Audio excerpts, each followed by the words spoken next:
We're here. Hey, Hey, everybody. everyone. So, we are here tonight with Dewey Rides, who has quite the story to share with us. I do. Yes, you do. I And do. I think maybe what we should do is start with where your videos are, because I know Sure. a lot of people don't know, aren't following the social media as much. So, let's start with where your last video will ended Okay. and kind of work from there and try to catch people up to what's going on now. Yeah. So I'll start with for anybody who has not seen my channel or knows what I'm doing, I am in the process of writing from the US to tip of South America. And where my videos are in central Mexico now, kind of north central Mexico. The video that I just posted is just outside of Copper Canyon, and the next video will be at Copper Canyon and that area. So that's where my videos are up to.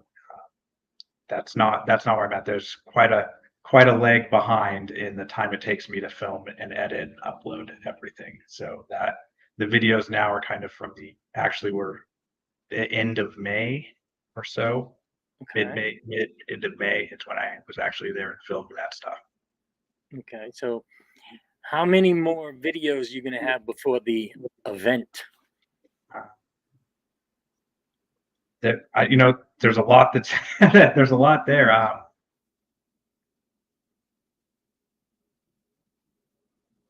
Probably five, six, seven, maybe. Okay. Yeah, Okay. yeah.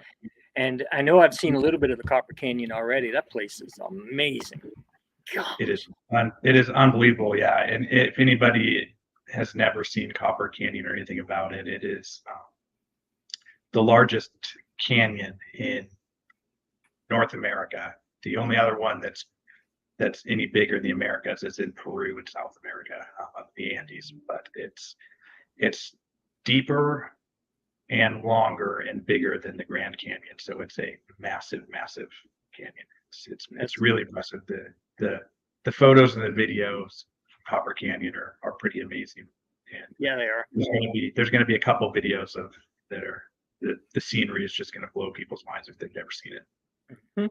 And for me, the scenery that you've had has been incredible. The videos I've been watching, every time I watch one, I'm like, holy cow, it's even better. Yeah, I mean, I try to cherry pick the best scenery because I like and the best riding roads. Some days, it's hard to put, sometimes a day or two's worth of riding into 8 to 12 minutes of video. So you get to pick the best bits of road, the best scenery. Right. Well, you're doing a great job of that because the videos I've seen are just amazing. It's beautiful down through there. Yeah, I was really blown away with Baja is really neat, and there's some incredibly beautiful places in Baja, and it's easily accessible for a lot of people compared to maybe mainland Mexico. But yeah, that mainland Mexico, the scenery is phenomenal, and there's plenty even after the Copper Canyon stuff. There's so much amazing scenery. Yeah. Mexico. There's still a whole lot of amazing stuff to come. I look forward to that. And I think I spoke to you a little bit, just the tent camping alone, the places that you were able to camp. I was thinking, oh my gosh, in America, they would make that into this resort that costs you $100 a night. Yeah, yeah. Well, then what's funny down there is, some of the places are 3/4 of a mile down the beach from a place that is a couple $100 a night where there's a resort, and then you find a little place where they let you camp on the beach for $5. That's awesome. Yeah, yeah. And I got really lucky. I didn't camp as much as I might camp riding out west in the U.S. just because hotels and everything else are so much cheaper than here that it's not like you're saving a huge amount of money by camping. So you kind of I picked and choose places where I wanted to camp, and it looked interesting and a fun okay. place to camp. Yeah, didn't you camp up at a high elevation one night? We did. That was the second night in Mexico. Actually, it was Tomek and was still with me then. Right. Yeah, it's the highest point in Baja, and you're up at over 88,000 feet, 8,200 feet where we camped, and That's it got awesome. cold that night. So I'm Oh, I glad that bet. I'm glad I had all my gear. Tomac wasn't quite as prepared with the cold weather gear, because why would you bring cold weather gear to go to Baja in the summer? Right, yeah, because most of us don't think of Baja and 9,000 peak mountains. Yeah, and pine trees, and it was if you didn't know better, you could have thought you were in Wyoming or Yellowstone or something. It looked Right, just like that's awesome. Um, I mentioned the event. yeah. Now, for people who don't know, why don't you kind of go into that just a little bit? Yeah, the real quick, if you don't follow my social media, although I talked about it, I posted about this when it happened on my Instagram, is that my motorcycle was stolen in Mexico. And so that's why we're here, is I'm currently back in the States right now at the moment, dealing with all the fallback from it and planning for the next stage of it. And that's why we're talking about it. But yeah, that's the quick and dirty is what happened is my bike got stolen. I had to fly home. Now, how long ago was that? That happened in the middle of June. Okay, So it's 5 or 6 weeks. almost 2 months since the bike was stolen. Um, but I didn't fly back to the US until it was actually, I flew on my birthday, which is in June. So the end of June, or, kind of early July, and that right past the there. Yeah. So I spent two and a half, almost 3 weeks, I guess, maybe more than that, and just kind of waiting to see if the police were going to find the bike or not, or what, and try to figure out what I was going to need paperwork wise and everything that's associated with that. Right. Now, you and I talked a lot about all that paperwork and the process and everything you had to go through, and somebody came and helped you that was actually going to interpret, which was awesome. The biker community is nationwide and multinational, apparently, which is awesome. And, one of the things that I don't think people might realize is that the time that you had the bike stolen to when you actually left, what were you doing? Now, to me, I saw a lot of social media things, and I spoke to you on several occasions, and the heartbreak of the bike being stolen and your trip kind of being put on hold. But it also seemed like you were in a good spot. Go ahead. Yeah, no, I was in a fantastic spot, and honestly, it sucks that the bike got stolen, where there's no kind of dancing around it or sugarcoating that bit too much. But part of it, at least for me, part of the reason why I wanted to do this trip and do a trip like it was not just the motorcycle riding aspect of it, although I love that, is you want to, go to other countries and kind of get to see other cultures at a slow pace, not just fly into a resort and see it. You get to go through the country, meet people along the way. And through this process, I got shown the most incredible hospitality and met the most amazing people that helped me out. And, that's just something that's I guess, kind of the interaction and the feeling you want to get from traveling, is to really get to kind of feel what it's like to be in a place for a little while and get to meet people and make friends and enjoy that. I got that in spades. Yeah. And like I said, I saw the pictures, and of course, you and I talking, and I thought, wow, it's crazy. Hang on, what's Adventure Glide? He Hey, wants to Adventure post the Glide. link. Thanks for showing up. Were you wanting a link to the live, or what were you asking for a link for?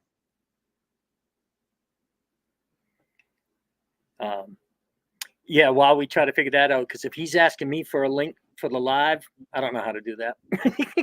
I can get it for him if he is. I wasn't sure which link he was asking for. Okay. It's live. Let me grab it for you real quick, Patrick. Okay.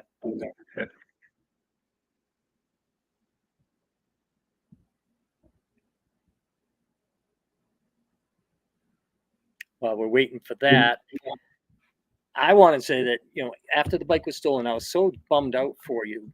But then watching all your pictures and again, the conversations we had, it looked like you were just having a really good time despite what happened, including you were still able to do some riding. Talk about that a little bit. I did. I got to do. I had a great adventure. I got to see some amazing stuff.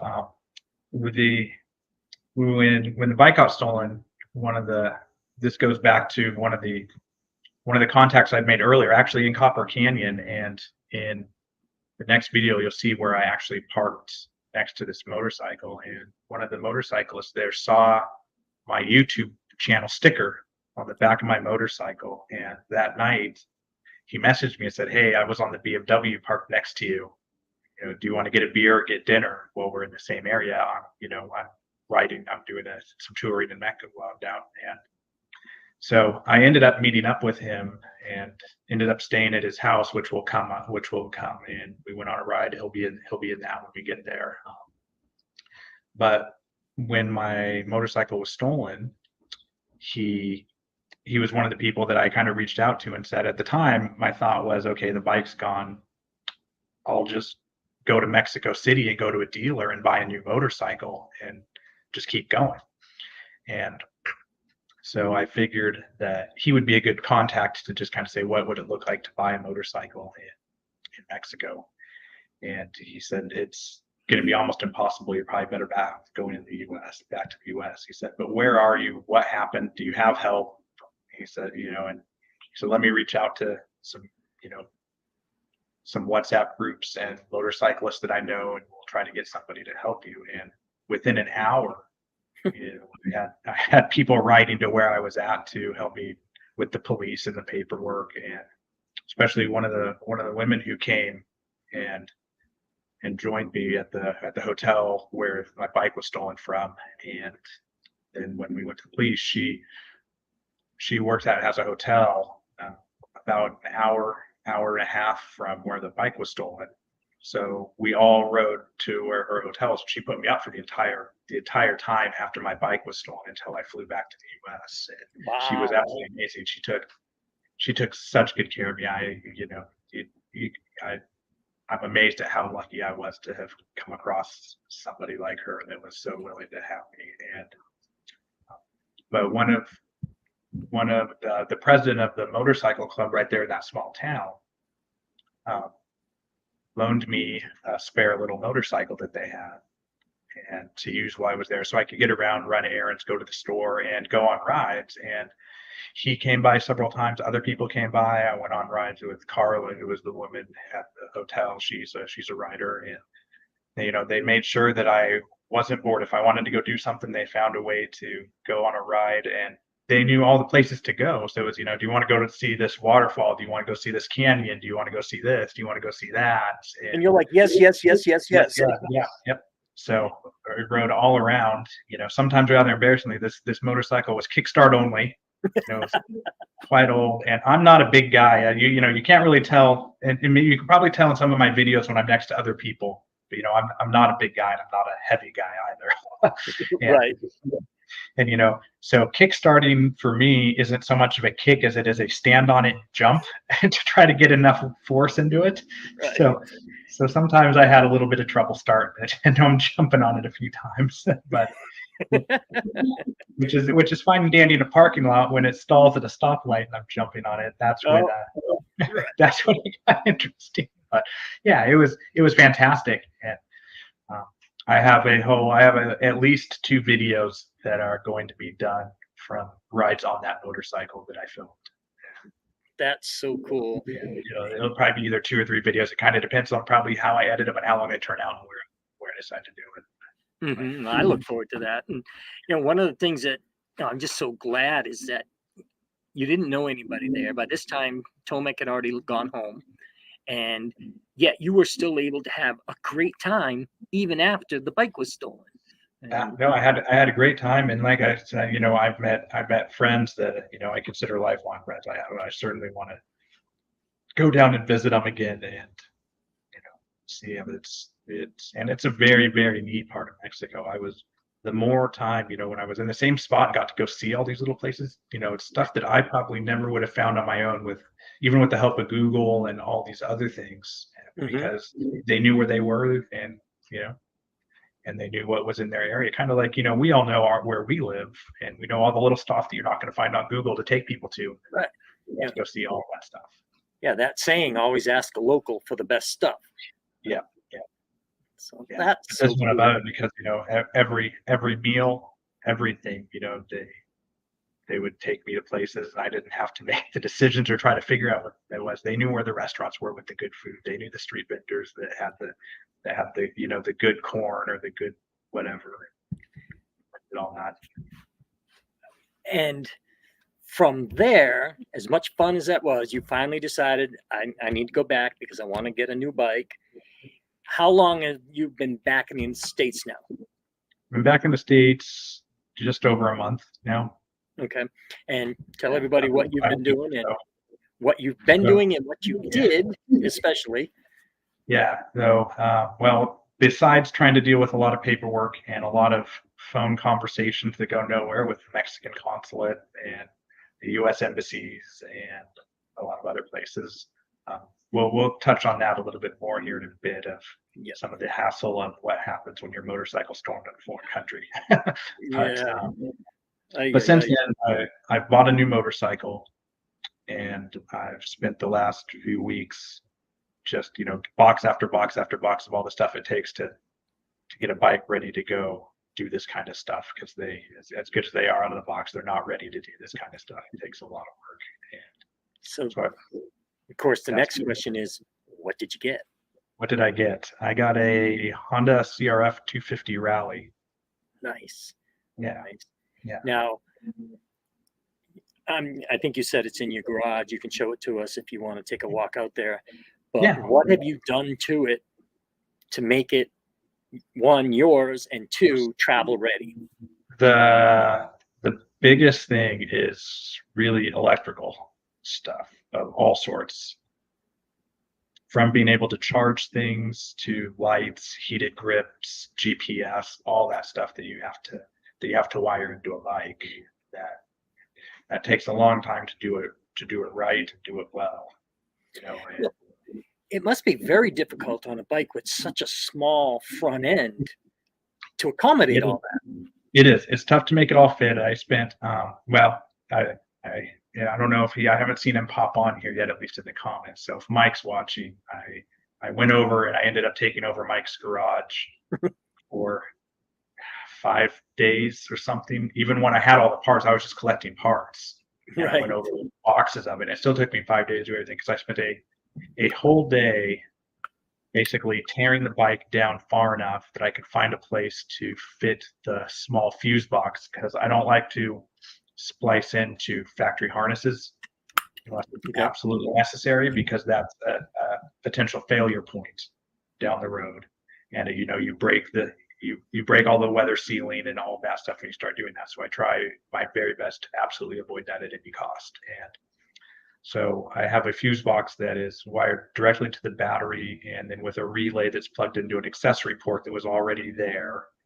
And that accessory port tells the relay that the key's on and it fires up the fuse box and everything then runs to that fuse box through its own wiring harness for all the accessories and everything else. But it was not easy to fit. So that was one entire day was spent literally kind of walking around, putting that fuse box on place, standing back, trying to put all the plastics back on around it to make sure that where it was. And then you find out it doesn't fit or it interferes with one screw that's going to try to protrude into where it's at. And you move it again. And yeah, lots of that. I spent another day just trying to get the clutch side heated grip on.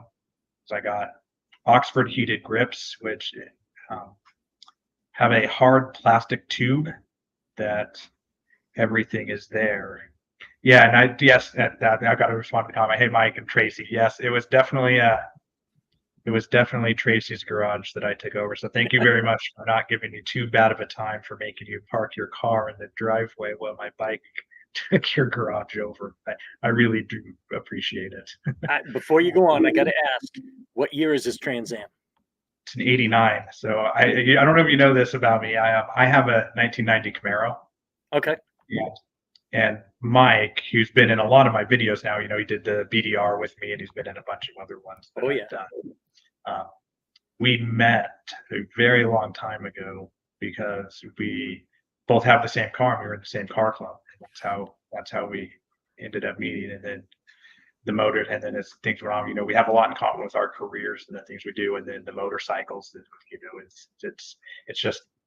It's just cool how some of that stuff works out, just Yep. because of the cars we have. So we both have a really big soft spot for our cars, and we can't get rid of them, I or bet. them because there's so much sentimental value with them. Oh yeah. And when you have a car like that and you've had it for a while, oh yeah. All right, back to the motorcycle story. Yeah. So I spent an entire day trying to get the clutch side heated grip. The throttle side one went on with no issues at all. But the handlebars that were on the bike when I bought it are Pro Taper, which are good, really good bars, but they're not smooth on the clutch side. They have some knurls to try to catch the grip so it doesn't twist. Which is a nice feature if you're just putting rubber grips on. If you're trying to put hard plastic heated grips over it, even though I sanded it, I didn't sand it enough. And I tried to push it on to see how it was doing, and I got to the point where I couldn't get it on any farther, and I couldn't get it off either. So there was no winning. It was halfway on, and so I couldn't put the bar end on. I couldn't get the controls to it. And I spent a whole day trying dang near everything I could think of in every tool that I could find in Mike's garage to try to get this heated grip on. So you finally got it on 1 millimeter at a time. I finally got it on. Well, what it is you try 9 things that don't work, and the 10th that does work made it really easy. It's like if I would have started with number 10, this would have been done hours ago. Right. Save yourself a whole day. Okay. And so going back just a little bit, when the bike was stolen, you had told me that you lost some gear, but nothing terribly important. But you did have to replace some stuff. Yeah. I lost one of the side bags and the camping gear that was in it. Okay. And so you had to replace camping gear and the bag. So what are you using now for your storage? The same setup, because I still had my top box with on. Luckily, that had all my most of the important stuff that I needed, and all the important stuff, all the documentation and stuff like that. And that was in the hotel room.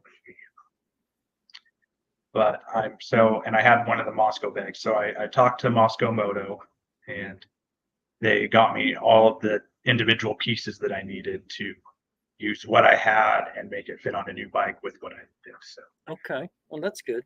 Yeah. Mm-hmm. So you obviously had to buy racks. I had to buy racks, yeah. Okay. Now you and I talked a little bit about what changes in your packing are you going to make from now to what you did before the bike got stolen? Well, there's not a lot of room to change it too much. I've done enough motorcycle traveling that I didn't really have a lot of stuff that I don't need. It's not like I was packing a lot of extra stuff around. But what I did find from riding it, and especially trying to ride it off-road, was with batteries and battery packs and things like that in the most secure place they can be, which is in the top box, the weight is up really high. And the bike was top heavy because of that. So the one thing I'm going to try to do is shift some stuff around so that it's still convenient, because it doesn't do any good to pack all this stuff along if you can't get in and get it out when you need it. It's a pain. But I want to try to get some of the weight out of that and into the side bags and down lower, so that weight's not as high. But some of it I'm not going to be able to chance, my laptop that I take so I can edit the videos. I'm not going to put a soft-sided pannier on the side of my bike. That's just not going to happen. Exactly. But if you can lower some of the other weight, and if you do have to pick the bike up, hopefully the weight's a little lower. And it's not even picking it up, because I can pop the top box off when I need to pick it up, so I don't pick up any of that weight, right? It's completely off the bike. Okay. But it's when you're riding it, the difference of having the weight up high and then wanting to tip versus having it down low, it's a lot more balanced. So I just want to get that weight down. So when it's riding, the riding dynamics are better, and it's a little easier to ride off-road. Okay. There you go. Yeah. I'm not that great at the riding off-road yet, so I haven't learned that stuff. I'm not great at it either, as seen in some of my videos. I have some that show my erroneous ways coming up. I was a couple of those times. I was lucky that Tomek was with me to pick that bike up a few times. Right. So you've been back in the United States now for a little while. You've got the bike all set up. What now? Well, that's the $1 million question. And everything's subject to change at this point. The big thing is that I still have got to go back to the Mexican border, and I'm not done with the paperwork yet from the stolen motorcycle. That still is not resolved, so I have to go back and do that. And then what I'm planning to do, at least at this moment, unless something changes, is to ship the bike to Colombia from the US to kind of try to get me back on track time-wise for the time lost, that instead of going through Central America and trying to ride back down, because I think I'd be constantly trying to go to get there just to make it, and I wouldn't get to see as much. So if I fly to Colombia and meet the bike there, then I can start from there south, because the only time you can really go to the southern tip of South America is kind of between mid-December and maybe the beginning of March. That's kind of your only window. And so that'll give me time to ride down to do that. And then I can come back up and go through all Central America and Mexico again and see all the stuff that I missed because of the interruption. Now, you say, okay, I'm just going to ship the bike. You kind of left out a little bit of details on that. Yeah. No, Tell us about how that works. Yeah. The shipping was not, at least not for somebody who doesn't ship things all the time and doesn't understand the industry very well. It was the only place I could find shipping for my motorcycle out of is Miami. So, and tell people where you live. And I live in the Pacific Northwest in Portland, Oregon, which is just about, maybe Seattle is a little bit farther, a couple small cities on the peninsula. I am as far from Miami as you can physically get in this country. Right. And I have to go down to the Mexican border too, so I can't even die a straight line. So it's going to be go to the Mexican border and then ride to Miami and load the bike up and ship it and fly to Colombia. So you're going to be doing thousands of miles just to get to Miami to ship the bike so that you can do thousands more miles. Yeah, the difference is that the going to Miami bit is going to be not fun miles. That's going to be getting on the interstate with a 250cc motorcycle and twisting the throttle for all it's worth to get across the country in a short time. I don't envy you on that one. Then I can ride slow and go places where a 250 is the bike to have and do all that. Yeah, that's going to be a long trip. So the paperwork, the border, kind of explain a little bit about that. I don't think people realize, if the way you put it is you checked into Mexico with a motorcycle and now you left without one. You got to explain that. Which is exactly what happens when you go into any country, for that matter, with a vehicle. You do a temporary import permit, and that's tied to your passport and your immigration. And it's basically saying, I will leave in 90 days or 180 days or whatever the time limit is with my vehicle, and I won't sell it in your country, because otherwise taxes. If you tried to bring a vehicle across and sell it, you'd have to pay all the taxes on that sale. And so they don't make you pay those taxes if you do a temporary import, as long as you leave with the vehicle. The problem is I did not leave with the vehicle, and I had a lot of help. I spent a lot of time at the Mexico City airport, going to a lot of customs offices, and nobody knew how or was willing to do the paperwork to remove the import permit and close it out without the vehicle. And they basically all said you need to go to a land border. So I still flew home, and a lot of phone calls to, like I said, the Mexican consulates. I called several Mexican consulates all over the country. Some of them that actually do temporary import permits. There's one in Sacramento and Denver, both do. You can apply for and do the paperwork in advance for a temporary import permit for when you go to the border at those Mexican consulates. but they were not willing or would not help me at all with what happens if it's stolen, and how do I do this, and does it really mean that I have to go back to Mexico to do this? And everybody's answer is you need to do it at a land border, not just anywhere. You need to go to somewhere where they do imports and checking out on all of this stuff. And so you have no idea how long that's going to take. No, I do not. The people that I had my Mexican vehicle insurance through were very helpful with talking to me about it. I called them up and said, "Hey, I have fun at dinner, man. I'm kind of sad I'm missing out on one of those hamburgers they had bacon." But they were really helpful. And I called them and said, I had my insurance through you while I was in Mexico. Here's what happened.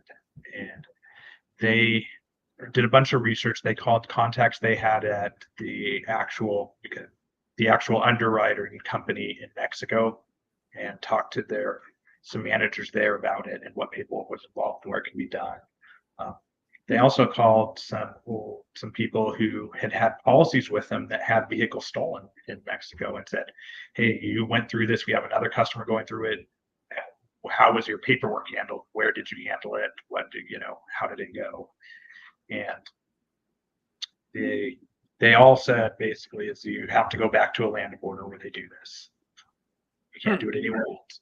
And yeah, one person said that the paperwork was a real nightmare and that it took them close to a year before the paperwork was actually resolved. Even though they had filed it, they had to send it all back to Mexico City and a bunch of bureaucracies that sits in line. Somebody finally reads through it all and says, yes or no, we're going to release this vehicle.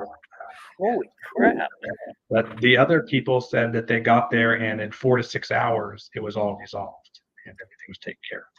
So I think it's going to be a luck of the draw, what border official I get, how it goes. Where are you? What border are you planning on going to?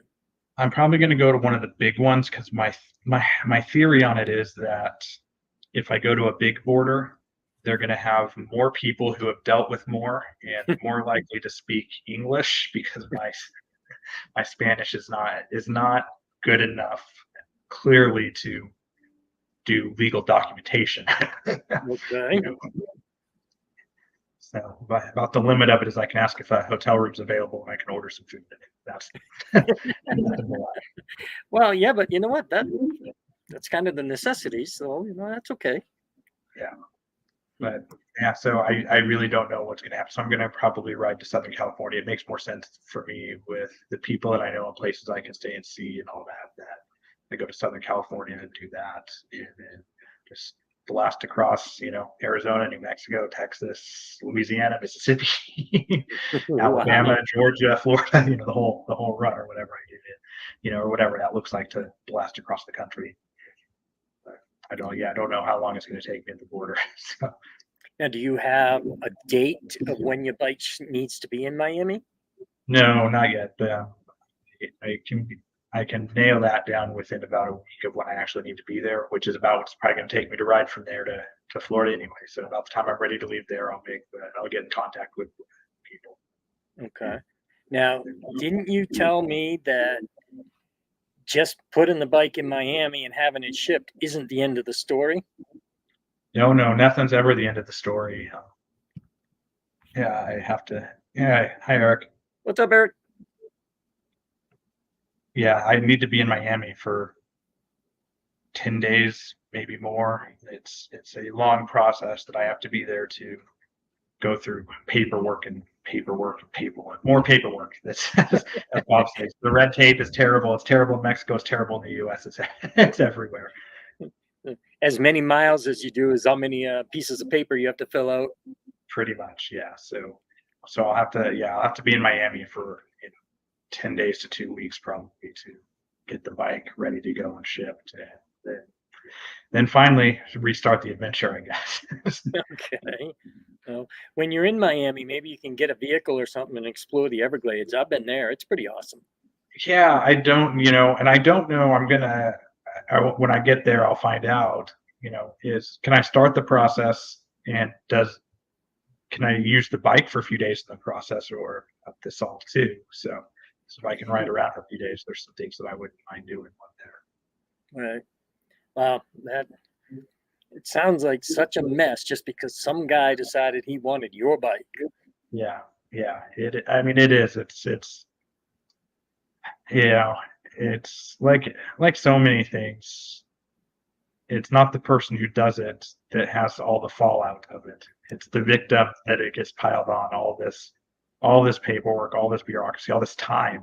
Just Mm. I'm really quite lucky in the fact that I'm not working while I'm doing this. If I had a job and I was on a 3-week vacation and this happened, Oh I man. don't know what I would have done. I mean, that's really, really true. Hmm. I was lucky in the fact that I had time to not worry about it, deal with all the paperwork, have people down there help me. And it took, as it took a couple of weeks just to get the paperwork that I'm going to need to check the bike out when I go back down there.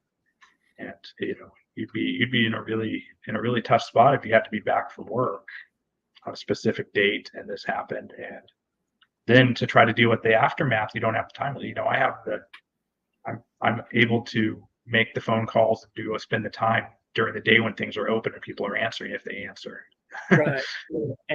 And you have the time to be able to go to the land border. Right. So yeah, Yeah, that's and I just laughed at the Mexico City airport when I flew out. They're telling me, well, you need to go back to land border. It's like, this is a huge country. The nearest land border is 1,500 miles in either direction of where I'm at. And I have no vehicle now. I would have gladly, my entire plan was to exit at a land border. I wasn't trying to avoid that. yep. Yeah, Yeah, the plan wasn't to do what you did, right. but it sounds like you're making the most of it because you're not letting it destroy the whole trip. You had a lot of fun right after the bike was stolen. And unfortunately you're back and you're having to rebuild a new bike, but at least it sounds like you've had some fun with that. Yeah, and in all honesty, it's great to be back and see my family and friends and stuff, for a short time. It's not how I planned it, but it's great to be here. Yeah. So, Well, and I'm sure they love it. yeah, yeah. So absolutely great in that regards. And the adventure will continue. There's no change in that. I had a plan. I'm going to finish. I'm not going to let that stop me, and I'm not even going to let it stop me from thinking of Mexico the way that I do. Right. I met way more great people than anybody who decided they wanted to steal my bike. And And that's that was kind of one the of the thing most I got. dozens of great people. Right. And that's kind of what I got out of all your posts and the talking and stuff is that other than that one guy taking the bike that one time, you really didn't have any issues with people at all. I mean, maybe some minor ones here and there, some warnings, I guess, but mainly, and the incident with Tomek, even that went really well. I mean, the guy felt guilty about nothing. I felt bad for him. I mean, Tomek could not have picked a nicer guy to hit. And he was, I don't know if I can't remember. I know I watched his video when he posted that he had gotten in the wreck. Yep. And I think he mentioned it, but the guy was big too. He was like 6'4", 6'5", big guy. I mean, clearly, a hard worker, just the way he's built. And Intimidating. yeah, I mean, intimidating until he comes over and he's all worried and the nicest guy, making sure we're okay. And, Wow. yeah, it was. And See, those are, the only other time that anybody said anything that was when the guy warned us not to take a certain road because that was in this week's video. The guy right. said, "Don't take that road. It's not safe going through the hills over there. There's a lot of bad guys. Go around the other way where it's safe and people travel." But you haven't run into any bad people other than the one guy who took the bike. Yeah, Everybody yeah, else has been just ridiculously nice and friendly and good to you. yeah. Almost over. I mean, it's almost overwhelming how friendly and you can't say yes to every invite that ever and it's cultural that everywhere you stop, everybody invites you to lunch. They want you to come to their house for lunch. They want to take you to something. They want to show you something that you can only say yes to so much of it. You got to be smart about which ones you say yes to because you don't want to get into a bad situation. Right. yeah, That's awesome. I just absolutely love hearing that because my first thought when you said you were going is all the bad things you hear, and I thought, oh man, he's taking a risk. He's going to have to be super careful. Sounds like it's just the opposite. I mean, you want to be aware of where you're at. You want to make smart choices, and we asked.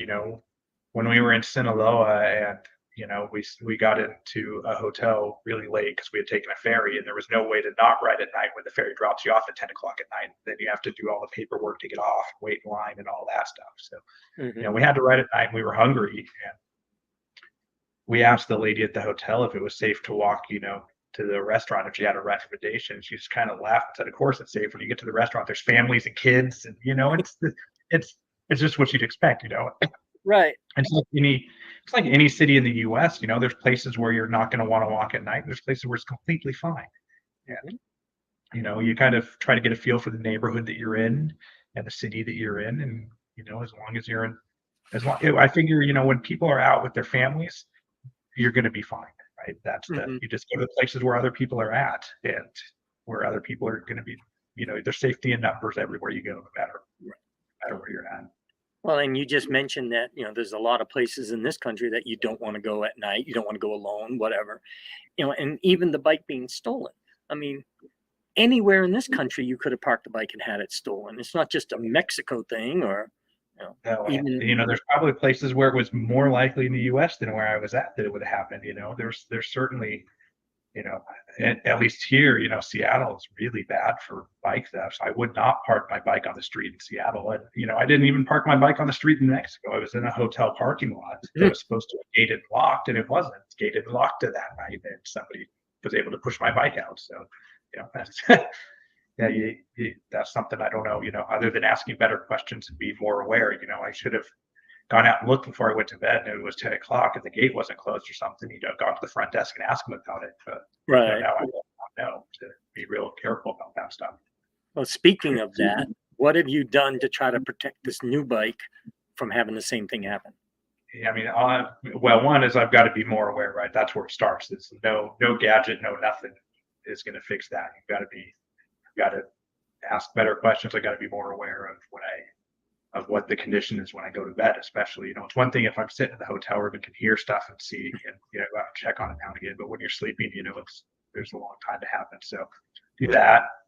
I have a heavy duty disc lock with an alarm and all that stuff. So at least if somebody tries, hopefully it wakes me or somebody else up enough or deters them enough that it's not so easy. The problem was they were just able to push the bike off because I didn't think about doing that stuff because it was in a locked spot Right.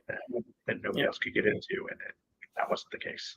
Yeah, it's kind of a bummer. But again, you've had so much good that you're willing to run right back down there. Yeah, I would not hesitate to go right back down there. I was, one of the options, and I kind of, if the shipping the bike to Colombia didn't work, and still, if it doesn't work out, it's still an option. It's still a lot harder one for me now because there was quite a substantial financial swing in this whole process. Right. But the next option is if I can't ship the bike to Colombia easily, is I'm just going to ride down. I'm going to go so slow that I would be going to the tip of South America, like January of 2025 instead of next January. Okay. Yeah. But Now, that's stretching the finances to make that happen because that's a long time on the road. And yeah, that is a very long time on the road. that still may be an option, and because even if I did it, I get down there, and then from there I could ship the bike from Argentina back to the U.S. or Chile back to the U.S. or things that if I needed to for financial reasons. So there's always options. Okay. Now, the part of this whole adventure that you did not plan on, of course, was after the bike was stolen. But now heading back, if you do go to Miami, you're going to be traveling south and then east in this country. How many of these places are you going to be seeing that you've never seen before? Not that many. I've been to Texas, but at least the San Antonio area, and I've been from everywhere from New Orleans to the Panhandle of Florida, and I've done that whole with that I-15, whatever, down there along the Gulf Coast. So southern Florida, I've never been to. New Mexico, but that's about it. What about, And it's have you done it on a bike? I haven't done it. I haven't done that stuff on a bike, but I'm not going to be doing it on a fun bike. Like I said, I'm going to get on the freeway and pin that 250 for all it's worth it costs, and try to get through the worst heat that you can imagine. Completely the wrong month of the year to try to do this. It really is. Yeah, I couldn't have picked a worse time. Yeah, you're going to be hot. You're going to be miserable. Yeah. So just like you said, get the throttle lock, just pin it and just go. Yeah, that's a tough one, Eric. I don't like to talk too much about the exact numbers because there's a million different ways to do trips like this, and for all kinds of different financial situations. And I don't want anybody to be put off by what I might be spending because it doesn't mean they have to. Yeah. And also, there's a lot of people who spend a whole lot more than I am to do trips like this. So it's put it this way, it averages out to be monthly pretty reasonable living by U.S. standards for monthly expenditures. So it's less than trying to live in the States, even with hotel, gas, food, and everything.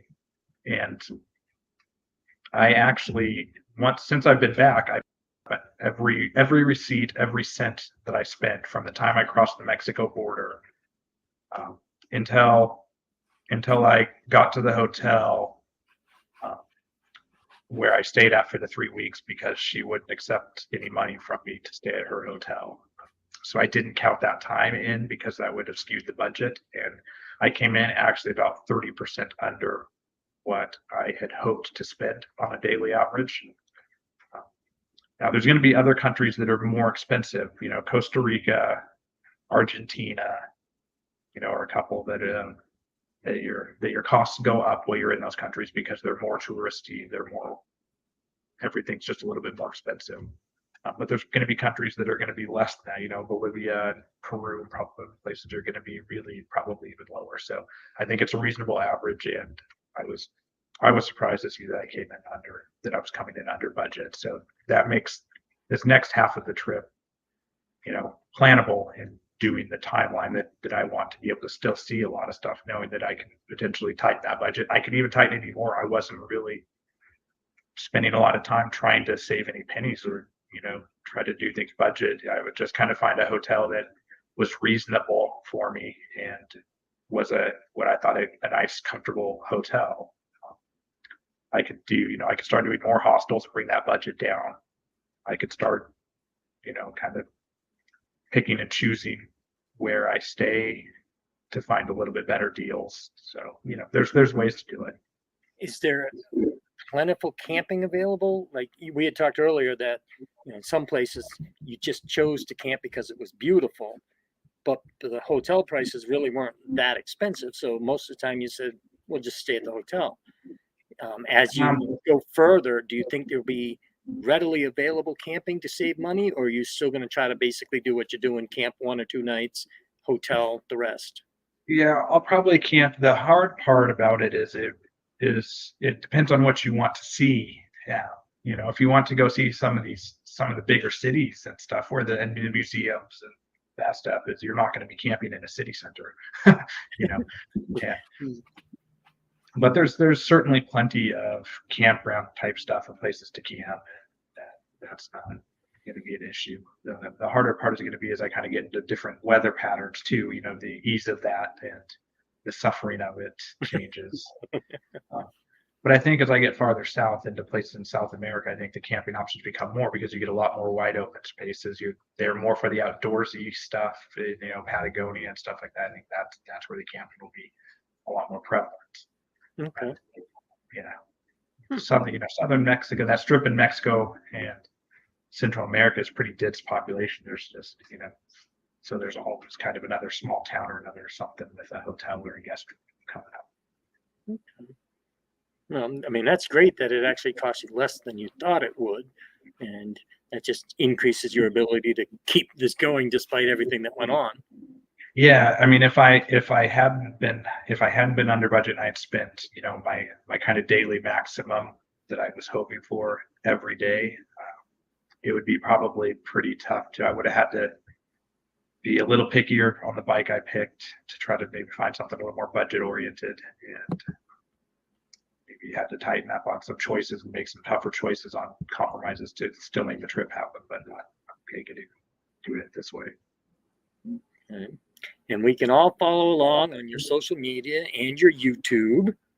Yep. And there's a lot to come. I don't know how quick all this process is going to happen and I'm going to get to Colombia, but if I do it right, I'm hoping that there's no interruption in the videos. I don't know if that's going to happen or not. It depends on how fast I edit them. Right. Okay. So again, you're not sure when you're leaving where you're at to go to the land border, and you're not sure when you're going to start this cross country thing to get to Miami. I mean, I want to do it sooner than later. I bet. There's a couple things I'm waiting on that I can't leave to get here, or I can do it. So, but ideally, I'd like to leave, the next 2-3 weeks from here if it works out. Okay. Well, so for the rest of us, we can kind of keep up with you on Instagram and Facebook as far as, okay, I'm leaving here, heading to the border. I'm leaving the border, heading to Miami. I probably won't. That stuff probably no. I try to kind of leg that stuff just a little bit on purpose so that I can pick and choose the stuff that gets shown, and it's less of a thing going across the U.S. So maybe I'll do it. But when I'm in some of these other places, I don't like to at least have that pinpoint kind of location. I like to have a little bit of a lag behind, so people can. I definitely understand that. But yeah, I was just wondering if in the U.S. if you were going to try to keep it fairly close. But I'd certainly get it, to be at least a day or two behind. I'll see, and I'll kind of see where I'm at with, sharing pictures and stuff. And that's the other part, is I basically post an Instagram post every day, and it's just a pic. It's just still what happened in order. I'm just that far behind because I take that many pictures and did that many things. Right. Yep. That's a good thing. I still don't stop and take pictures. I got to get over that. Yeah. Well, go riding 105-degree Mexican heat, you'll stop. Right. Every time there's a shady spot, I'll be stopping. Yep. Okay. Well, good. I mean, it sounds like you've got yourself set up and ready to go. You know what you need to do. You just got to make it happen. Yeah, I've got a plan. It's just everything takes longer than you hope. When when I flew back, I had it in my mind, I'll be there 2 or 3 weeks. I'll get a bike bottle, bam, toss everything on, out I'll go. And that's just not the way that it works. There's just things take a long time and things go slow. Which is a bummer, but at the same time, it gives you more time with the family, and gives you more time to try to figure out how to get some more of this stuff straightened out. Yeah, and it's a nice, it's sometimes a nice break. Although I had a pretty good rhythm going with the traveling, so it wasn't like I was, worn out or burnt out. I did. There was a lot of time that I stayed in places, didn't ride for a day, just to go walk around and see and enjoy where I was at. Right. Which again, I saw pictures of that, and some of those places just look fantastic. Yeah, it was amazing. I was behind what I was schedule-wise what I thought I would be at. I thought I'd be a lot farther. I thought within 2 months I'd be into Central America, not still. I didn't get halfway through Mexico in that time. Well, that's part of the whole thing is that you don't want it to be planned out too much because then you find yourself rushing. Yeah, and no, Eric, not from the water. I didn't drink any of the water. Everything I drank was bottled water. There was twice though where something I ate didn't agree with me. One of them was kind of a non-deal. It was kind of a day where I was maybe a little unsure of how long I could sit on the bike before I needed to stop, so to say. And one of them was kind of bad, and I had some antibiotics with me. I ended up taking the antibiotics, and then within about 24 hours of taking the antibiotics, everything cleared up. That was smart. Yeah. So I look forward to, if you do travel across this country, is kind of keeping up with you and how that all goes. And maybe I can try to intercept you somewhere and ride with you for a little while. And, I'd appreciate that. I can draft the big gold wing. Maybe that'll pick up the top speed of the 250. There you go. Yep. I'll put a hitch on it. We'll tow you. Well, and Paul, I drank a lot. We'll be honest. I drank a fair number of beers along the way. Yep. And so, just going back a little bit, how long after Tomek left were you still there before you ended up leaving? Before I ended up flying out? Well, before the bike was stolen. How's that? I think the bike was stolen about 2.5 weeks after Tomek left. And how did that period of time go? Once you went from riding with him and having a good friend with you and riding together and the help. Now all of a sudden you're alone in a place you've never been. How was that? The first couple of nights were kind of, were a little different, and it kind of took me a little bit to get into it, but then I started meeting people. I stayed in Guadalajara with a motorcycle club that we had met earlier on the trip in Baja. They were riding, and they said, if you're coming through Guadalajara, come stay with us. So I did. And then I stayed with the guy that helped me out, and then we met up in Copper Canyon. And I stayed at his place. That was after Tomek had left. Mm-hmm. So, it kind of was nice, and I had some time where I met up with people again and, had those interactions, and I wasn't just on my own. Okay. But yeah, no, otherwise it got along easy, and luckily I didn't have to pick my bike up. Right. After Tomek left, but I didn't really do any significant dirt by myself after Tomek left. Okay. So I hadn't found any, or hadn't gotten up the nerve to go do it. So I just kind of allowed myself to the things I wanted to see. Were there any long stretches of road where it was just you after Tomek had left, where you were thinking about home, where you were like, what am I doing? No, it was never really what was I doing. There's always times you think about home and wonder what your friends are doing, wonder what your family's doing. While you're sitting watching cactus go by. No, but it wasn't in a longing way. It was more of a or I wish I could share this with other people, that they could understand what this like. Because even when you're in these other places, there's always something to see. Even those long, boring stretches of road, it's it's something that I don't see every day. We don't have roads like that here, at least we're in my local area. Okay. Because I ride my bike a ton, but I don't actually go all that far from home. I don't think I've ever been. I visited family, which is thousands of miles from home, but I'm visiting family. I've never been someplace that's thousands of miles from home and been out there by myself. And I've heard that you get that feeling of, I can't turn around and be home today. Oh boy, I've not experienced that. And I'm just curious if you did, being that you travel as much as you do here, if you ever felt that when you were there. No, okay. I didn't. It was, I guess, I knew what I was doing when I left, and that was, I was doing what I wanted to do. So it wasn't, and I've been, gone a lot. But part of it is, I've lived alone for a lot of years, so I'm pretty comfortable by myself. That makes a big difference too in my mentality of how I look at it. Mm-hmm. Yeah, so, I would imagine that would help too. Because for me, that was my thought was, okay, I'm going to get out there and I'm going to be missing my family, and because it's 24/7 for me, and do I need to prepare for that? Is that something a mental thing? I think everybody's different. I think there's probably things that I get kind of a feeling overwhelmed from Hmm. that other people would be completely fine with. And there's things that some people would struggle with, like the loneliness, that I don't. For me, it's almost the opposite. Is that sometimes, especially in some of the big cities with the big crowds, I feel overwhelmed from having the people. And it's like you know, I need to go back to the hotel room and unwind because all these people are driving me crazy. Right.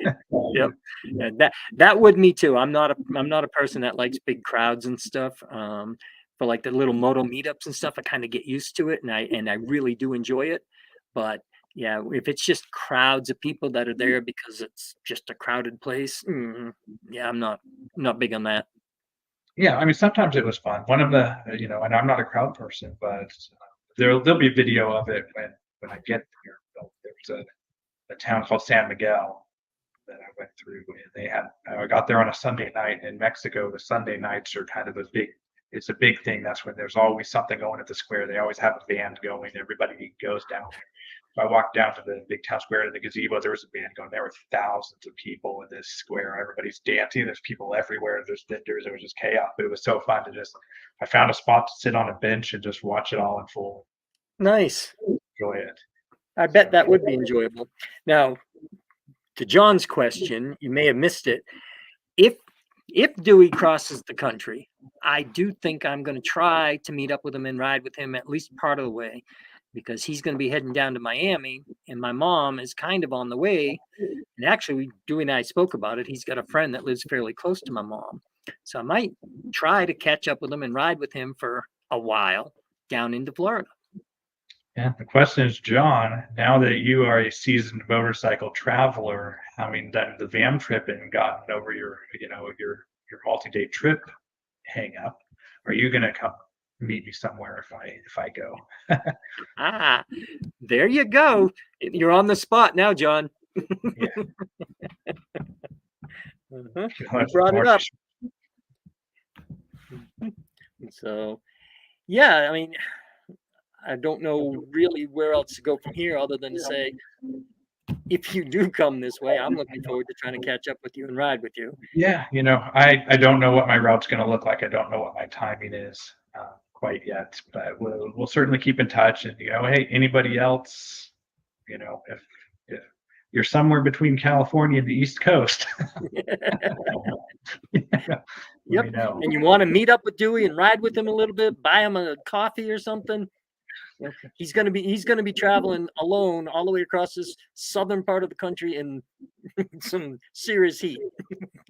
Yeah, well, I don't think the chances of a cold front moving into Arizona anytime soon is happening. Probably not. I'm guessing not. I That'll saw a be, post somewhere where somebody said, "Good news is there's no snow in the forecast." I've done it before. I rode back from Montana a couple of years back. I don't think I did a very good job of the video of it, but it was the weekend that all of the Western U.S. set new heat records everywhere. It was like everywhere from LA to Seattle and Vancouver broke their all-time highs. And you were riding It was, it was 116 in Portland here, which is just unheard of. And that was the day that I was riding back. So I spent 2 days in 110 plus heat going back to Montana. It's one of those. It's not fun, but it's doable. You just got to make sure you stop, drink water, and try to cool off. Everywhere I stopped, I went and I had a long sleeve shirt on, and I'd stop and go into the bathroom and get it wet in the sink and put it on dripping wet over me. And put my jacket on, get back on the bike. Yep. And I had to ride until it was dry, another 45 minutes or an hour down the road. And it was bone dry, and I did the rinse repeat the whole way. Yeah. And that is something that I think people need to pay more attention to, especially when you're riding in extreme heat like that. And John will tell you, don't mean to bring it up, John, but you did in your video that he had some trouble with one of the long rides because he didn't prepare as much as he probably should have. And Yeah. it'll not only affect you then, but it'll continue to affect you. It does. And if you wait until it's affecting you, it's too late to do much about it. Right. You gotta stay ahead of that stuff. Mhm. Some of it comes with time, you learn a rhythm. I stop probably a lot more than people would imagine because I don't show all the stops on when I film. Right. But I stop almost always. I stop kind of every hour on the hour and at least stretch out, move my legs, move my knees. If you start spending too many hours with your knees on the pegs without movement on it, things starts getting stiff. So I stop, get something to drink, and maybe a snack or something like that. Hmm. Keep going, especially when it's hot. But then I drink a lot. A lot of times I'll drink a full Gatorade and a full bottle of water when it's kind of 100 plus at every single stop every hour, and I still can, you can still get dehydrated when drinking that much. You got to really be on top of it. Right. And you definitely need to not drink that much caffeine, John. Um, Caffeine will help dehydrate you even quicker. It does. I can say though, I always have 2 cups of coffee in the morning, no matter what. Right. But Yeah. that's it. You're not drinking it as your hydration while you're riding. I'm the same way. Even if I'm just going on a short ride from here, I've always got a couple of Gatorades and a couple of waters with me because you just never know what might happen. Yeah. See you, Eric. Thanks for stopping by, man. We appreciate you coming in and listening. Yes. Thank you, Eric. It's awesome that you came by. I guess we should probably go ahead and shut it down. Yeah, either I can either shut it down, or if you want to see the bike, I can take you. I can walk you out to the garage. I was waiting for you to offer. We talked about it, then we started talking about other stuff. So here, let me. Right, I kind of hinted at it earlier. Trying to figure out how to get my power cable to not fall. Mm-hmm. Yeah, and John, that's perfect right there. That making sure you're hydrated is such a big thing because just the wind flow alone is going to dehydrate you. Right. All right, let's see what we got Problem here. is everything's kind of backwards. The bike's blur on the background. There it is, the Honda colors. There it is. Yep. Yeah. It's kind of hard doing this with a laptop, but yeah, there's the new bike. Obviously, I got all the lights on the front, so I can be seen. Mm-hmm.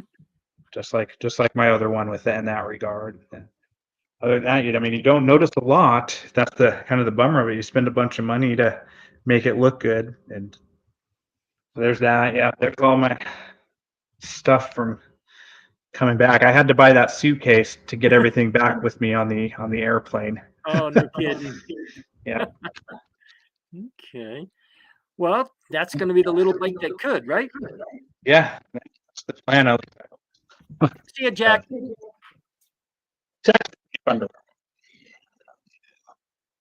Lost your audio for a second there, Dewey. Oh, can you hear me now?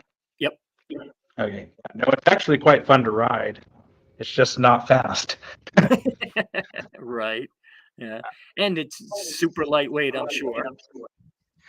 Yeah, it is.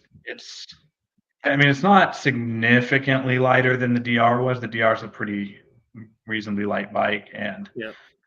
For as small as that motorcycle is, it's not the lightest thing at that weight class and that size class. Okay. But it's still, I think, 45 pounds less than the DR was, or something like that. So I'm curious to see how it's going to feel when you have to do those long stretches of highway. Yeah, I did. Yesterday, I did a 220-mile ride. So I had a reasonable day in the South, and it was pretty good. It's a brand new. It's a seat concept seat. Okay. But it's brand new, and when they're brand new, the foam's still kind of firm and things. Right. It should settle in and get a little bit better for me. But yeah, kind of at the end of the day, I was squirming a little bit on the seat, but I'll get through it. I haven't ridden much in the since I got back from Mexico, so I'm probably a little bit out of shape myself. Yep, you didn't have a bike to ride, Yeah. Well, I did. I bought this like 4 days after I got back, or something like that. It was like the first thing I did was buy a bike, but I had it. I was kind of working on getting things ready to go with it, buying all the stuff for it, doing that stuff. So I wasn't out riding, and after riding every day for 2.5 months, having a few days off of riding was kind of actually nice. There was days, Yep. to just sit around the house and not do anything. Oh, I bet it was good. Um, did you take it on any like lengths of highway riding? Have you done that yet? Yeah, I got up on the freeway. I've got to do some tweaking on the suspension. I don't know how much of it is the tires because it's on kind of a 50-50, kind of aggressive tire. Um, but on groove pavement at 70 miles an hour, it was a little darty and wandery. So I'd Okay. like to get it settled down a little bit. I think that'll only get worse as I add more weight on the back when it's loaded down. Right. So I Yeah, think you I got need those skinny tires. I either need a stiffer spring in the back, maybe a stiffer spring in the back and softer in the front, and have it handle that weight a little bit better and less darty. But well, I'll get it sorted here soon. That'll be taken care of before I go. Right. Because you still have a little time. In some ways, it's better than the DR on the freeway. In other ways, the DR was better. It's like everything. But it's nice. Let me tell you, after riding the DR, it is really nice to have a sixth gear. I bet it is. Yep. I still am always going to fifth and a half to sixth and a half gear, depending on the bike. As Oh, always try to get that one more. yeah, and sometimes it's like I've tried it 3 times in a row, but I still feel like the RPM are high, so I'll still try it a 4th time. You One of know these you're at times the it's top gonna work and I'm gear. gonna find 7th gear. Yep. Yep. It's so funny. But yeah, it's a good bike. It's comfortable. The wind protection is good. And It should do it looks everything I good. need to do. Yeah, I mean, really, it would be the prime bike of choice if I wasn't gonna, I would say it's a great traveling bike for doing everything but riding across the country on the interstate. And the first thing we do with it across the country on the interstate. Yep. Yeah. Great for doing like the Trans-America Trail or something, but not Yeah, highway riding. yeah, which would be one thing, right? If that was the plan, but I need to get the bike shipped if I'm going to get this Yeah. going again. I can't dilly dally about doing it. There's a lot of ways I'd like to go across and see the U.S., but this isn't the time to do that. Hmm. Right. Yeah. You'll take another period of time off and do it that way on another trip. Yep, Yep. yep. There's always more to come. Hmm.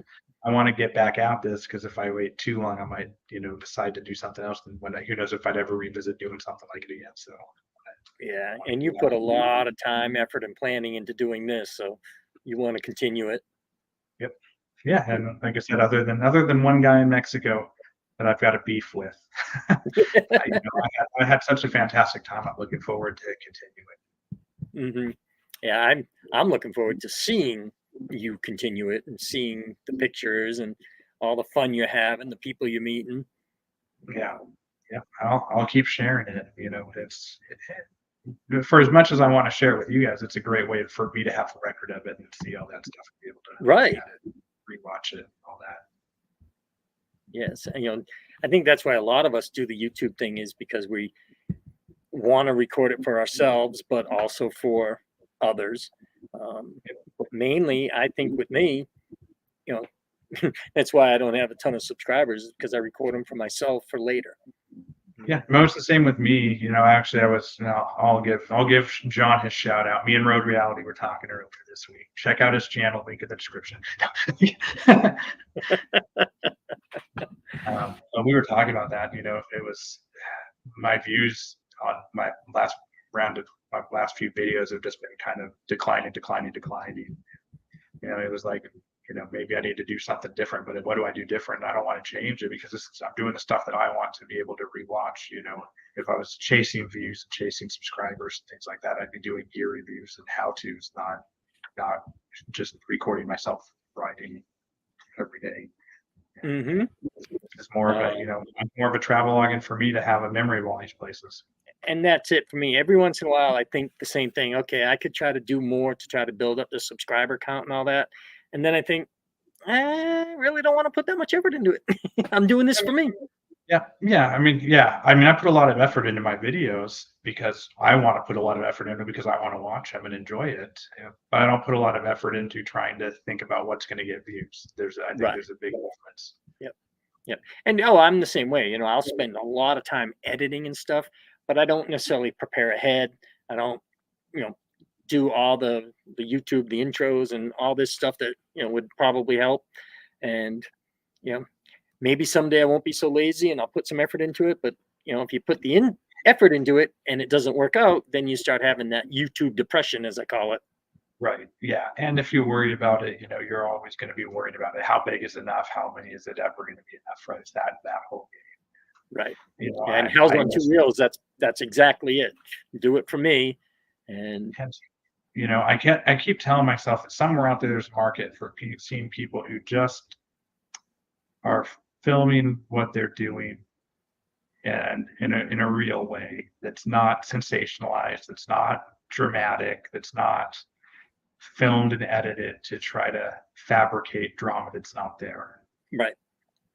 I don't want mine to be that. I want to show people the places that I went and the people that I met. So that's what mine is. But although it's not so many of the people that I met, because I always feel bad. I enjoy those times talking to people and I don't pull a camera out. I don't want to put them on the spot. Are you going to be in my YouTube video? Yep. I'm the same exact way. It's like, okay, after it's over with, I was like, I probably should have recorded some of that. Yeah. It was pretty funny. There will be a video. There's some guys some younger guys, I think they were probably early 20s.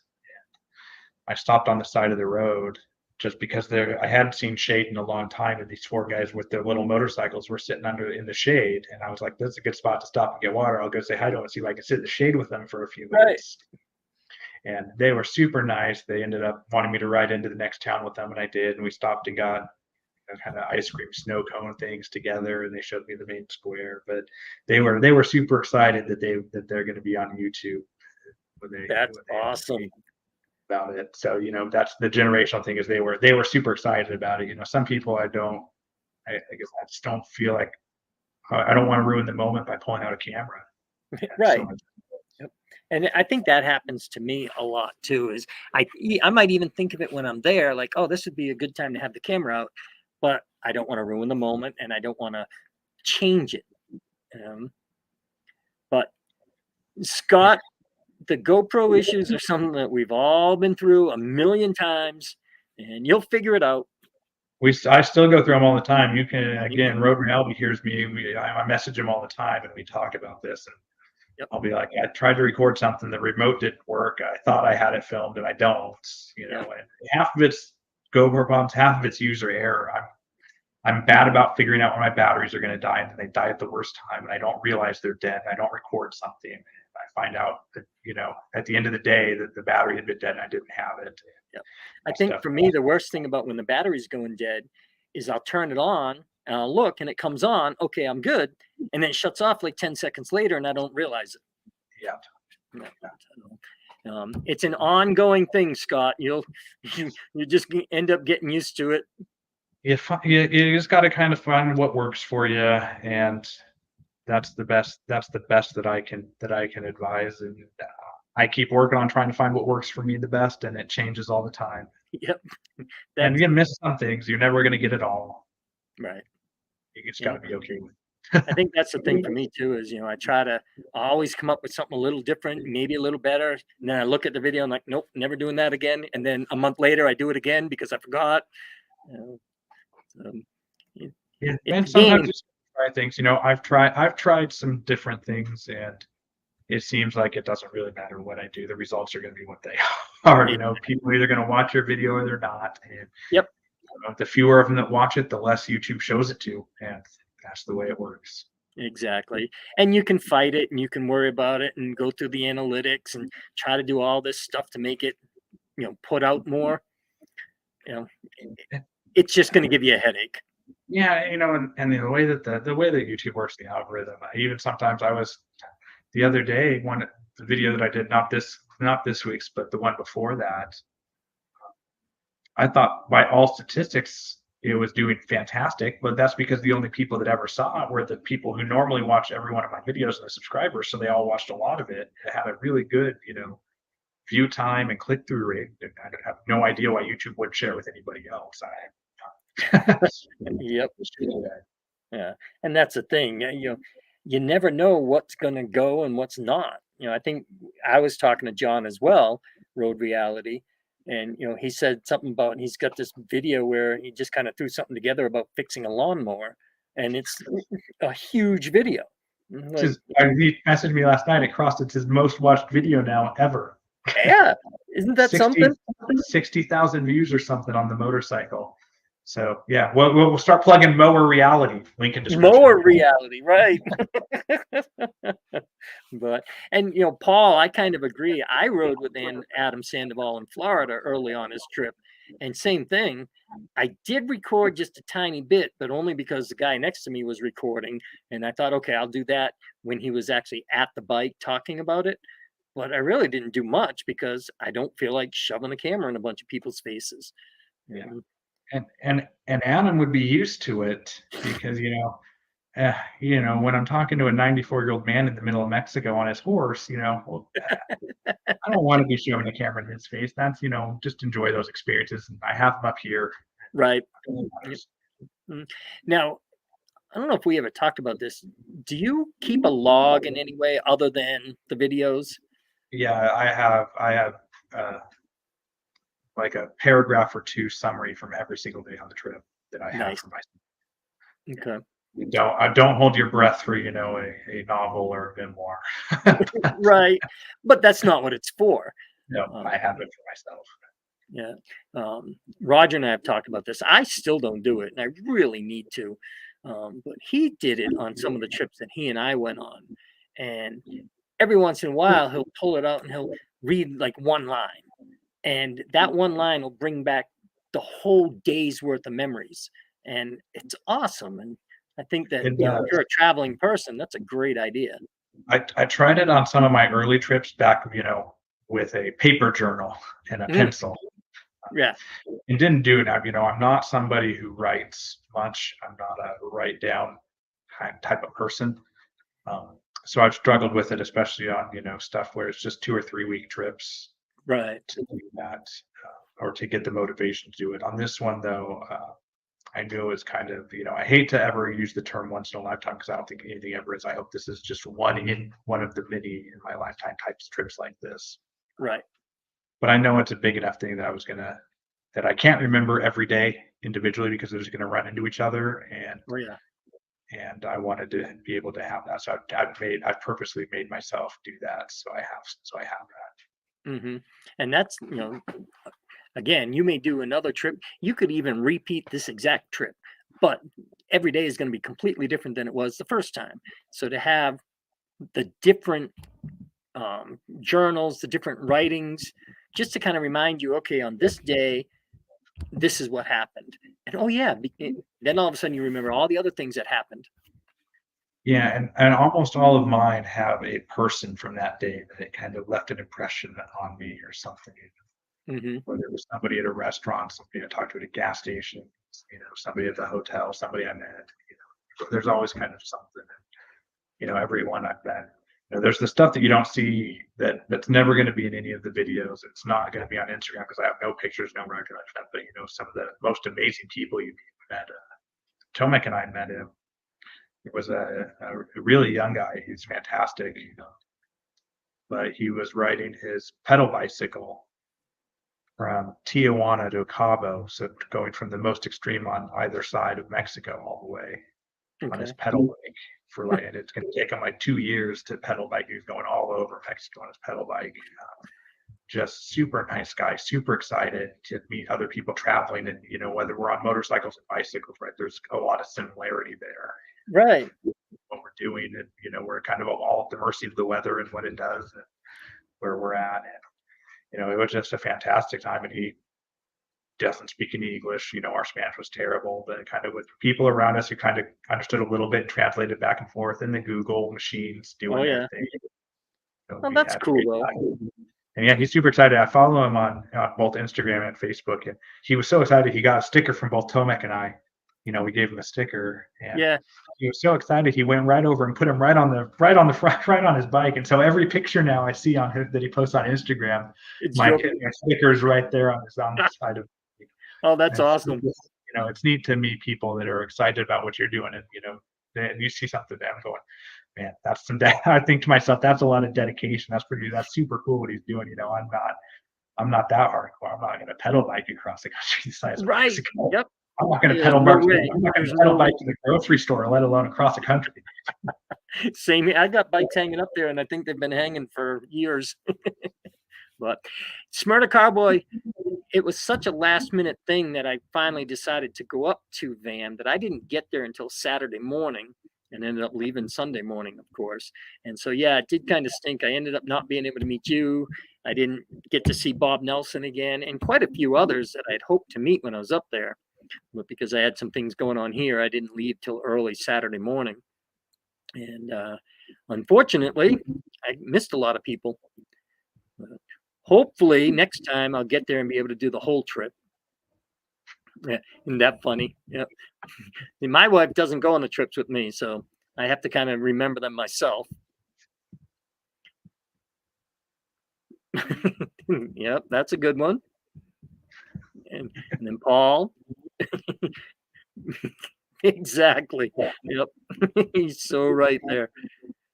And then we got one here from Road Reality. Yeah. Yep, that's me. That's Yep. me. We're all on that. It's a lot easier to just twist the throttle. Exactly. Yeah.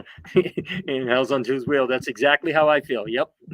Just twist the throttle and go. I see people riding the Blue Ridge Parkway all the time on their bicycles. And it's like, as you and I have discussed, the highest elevation for me is around 6,000 feet. And these people are pedaling up there. Nope. No way. Yeah. I can't imagine it, but I have all the, I think they have all the same struggles that a motorcyclist does times two. They move slower, they have more logistical issues, they can carry less weight, and and you have the physicality of it. They are amazing people who choose to do that. My hat's Yep. off to Oh, yeah. Same here. My hat's off to them. Although I wish they would share the road like they ask us to. them. I definitely have issues with that on occasion. I mean, that's everywhere, and probably more so though because if you have a lot of, you know, there's no bike lane on the Blue Ridge Parkway. Exactly. And if I come up on a single bicyclist and they're on the right side of the road, and you have to slow down, you have to wait. The Blue Ridge Parkway never has more than a half a mile without a curve, so it's not like you're just blowing by them. But it's when there's two of them or multiples and they're side by side. Oh, Yeah, that's when I get irritated. yeah, no, I definitely would too. Yeah, yeah, yeah. Lisa's been on the back with me a couple of times. She's like, I could just kick them over. Yeah, probably not the best idea, but it's tempting. And we could tease John and ask if any bicyclists passed him on the back of the Dragon. Got too soon, John? Oh, that's bad. I'm waiting for his response now. Yeah, it's always the delay. Right. Hey, or he's typing so fast. 3. Oh, that's awesome. Uh-oh. Now you got to tell that story, John. Please, it wasn't me, John. It was John Road Reality. You have to go watch his video. Yeah, there's their plug, John. I know you love the plugs. Get them. Yep. Go watch Road Reality's video from Vam on riding the tail of the Dragon in the rain and how slow and how he felt he was holding everybody up and going so slow.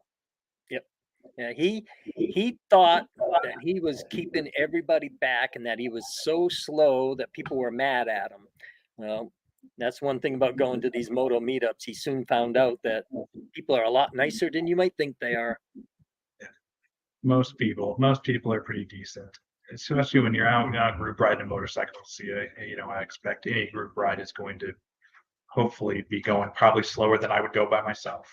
Right. If they're going as fast as I would go by myself, that's probably not the group ride I should be on anyway. Exactly. It was funny. I don't know. Have you been on a lot of big group rides? No, I don't. I don't like I don't like riding in groups because Right. I like to be in control of everything around me as best I can. Yeah. Mhm. There's too many variables riding with that. But I ride with small groups a lot with, Okay. 3 or 4 people. Well, Hell's on Two Wheels can probably speak to this a little bit then, because I think he's got a lot of experience with groups and big groups.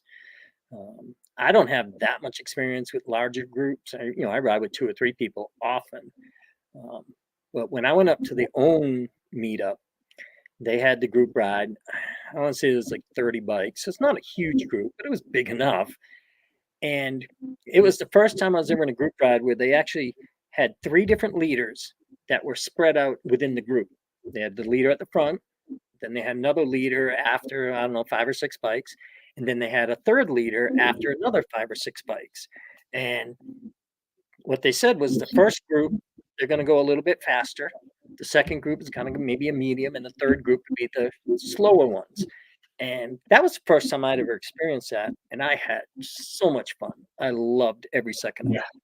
That seems like a good way to do it, and you can kind of stagger 'em. If you give 3 minutes difference start time, that's a lot of road in 3 minutes. Unless you're Valentino Rossi, you're not making up 3 minutes, before the next stop. Right. So, Uh, but the worry that I always have when I do that, it's the same thing. I've gone on some off-road rides, and there's some people who underestimate their skill level, and there's some people who overestimate their skill level on which group they should be in. And that's and always kind of a struggle. and I think that later on, I was on John's live stream and they were talking about group rides. And as much as I loved that group ride and the way it was set up, they brought up a really good point that the slower riders should be at the front because they'll never feel like they want to catch up.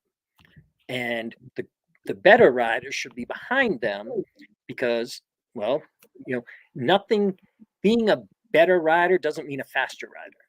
No. Being a more experienced rider doesn't mean being a faster rider. And I kind of referred it to when I used to go snow skiing, that you always wanted the newer people in front. So the people that were better at skiing could avoid them when something went haywire. And Yeah, the I hard kind of part went, is go ahead. if you're going on a trip like the Windy Nine, or even the Back of the Dragon for that matter, with it, you want to go ride those kind of roads because you want to lean and have the fun of going. And if you're constantly stuck going somebody much slower than you speed, it kind of takes some of the fun out of it. At least it would for me. Because I like to corner, I like to lean the motorcycle. Exactly. And that's why I enjoyed the one at OWN so much, was because I got to hit it at my speed because I was in that lead group. And if I wasn't, the first time I went to VAM, I was at the very back of the group. So I was at the mercy of the slowest rider. And I didn't mind because I knew in my head that's what it was going to be.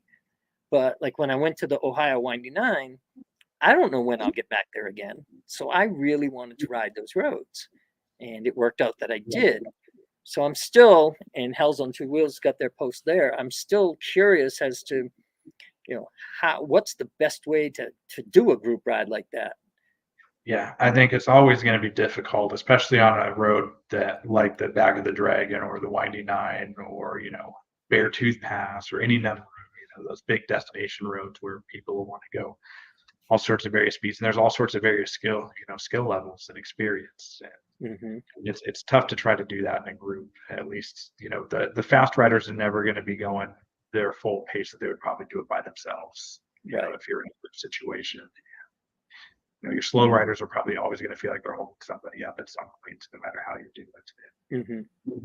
Mm-hmm. I think you just kind of got to say to people, if you want to go rail this road, come back in the morning and do it on your own or with a couple of friends. But on the group ride, we're going to do it the safe way, and this is what we're going to do. Yep. And I think, like you said, as long as you know ahead of time, this is what it's going to be, you can kind of set yourself up for it.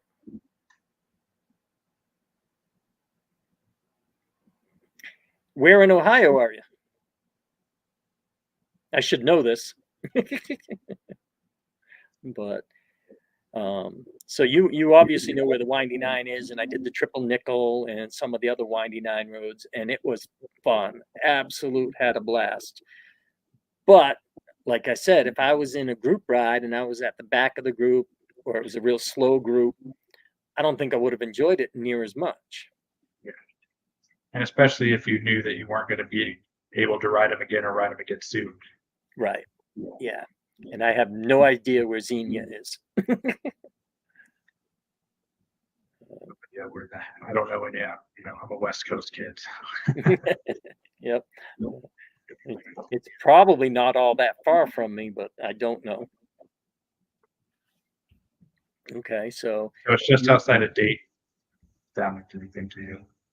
Okay. So if he's from West Virginia, he knows exactly where I was when I was riding the Windy Nine, and we went over to the Big Muskie, and yep. He wrote just outside of Daytona, but I think it was just outside of Dayton. 400 miles from you, Patrick, what Google says. Okay. Driving distance. Yep. So I can't remember. I think it was, for me to get there was 300 miles from where I'm at to get to Southern Ohio, to Athens. It's something I can definitely do again.